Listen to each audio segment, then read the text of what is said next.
Saudara, peraturan pemerintah pengganti Undang-Undang Perpu Cipta Kerja menuai pro dan kontra karena dinilai merugikan pekerja dan menguntungkan pemberi kerja. Menurut Ketua DPD SPSI, Serikat Pekerja Seluruh Indonesia Sumatera Barat, Perpu Cipta Kerja merupakan wujud otoriter pemerintah sehingga mereka menentang keras diterbitkannya Perpu tersebut.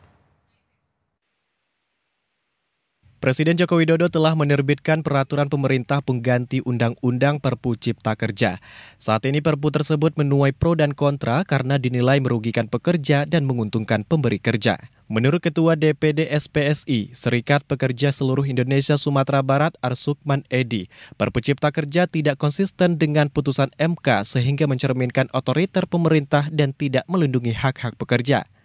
Sehingga mereka dengan tegas menentang keras diterbitkannya Perpu Cipta Kerja ini. Tetapi di sisi lain pemerintah menjajah buruhnya, rakyatnya sendiri gitu. Jadi ini sangat-sangat tidak manusiawi kalau kita.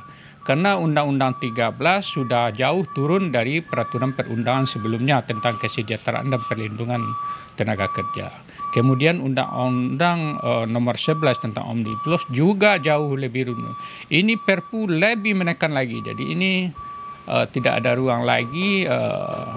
Akhirnya pemerintah tidak mencintai rakyatnya. Kesimpulan saya di sana.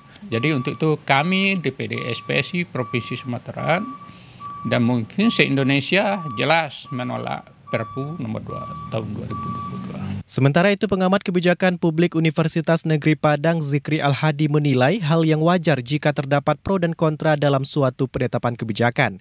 Menurut Zikri, diterbitkannya Perpu Cipta Kerja ditengarai hasil putusan MK terhadap Undang-Undang Cipta Kerja yang bersifat inkonstitusional bersyarat sehingga harus segera direvisi. Berdasarkan putusan MK, Undang-Undang Cipta Kerja itu kan inkonstitusional bersyarat artinya dan harus segera direvisi sebelum 2024 dan peraturan turunannya yang itu tidak boleh dijalankan lagi gitu ya atau diterbitkan lagi. Nah, kalau kita lihat ada beberapa poin sebenarnya yang diprotes oleh banyak kalangan mungkin ya, beberapa kalangan. Yang pertama dari sisi prosedural mungkin ya. Prosedural bahwasanya apakah ini melibatkan publik atau tidak gitu ya.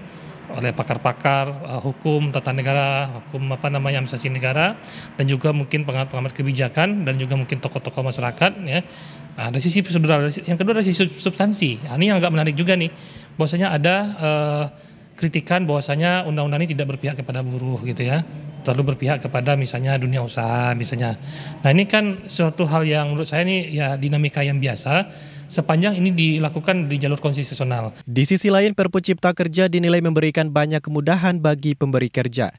Sejumlah pihak menilai agar pro kontra terhadap Perpu Cipta Kerja tidak berkelanjutan hingga berujung anarkis. Diharapkan dilakukan suatu tindakan dan upaya dari pemerintah untuk menetapkan kebijakan yang memuaskan semua pihak. Demikian laporan Novika Joni Sartika, TVRI Sumatera Barat.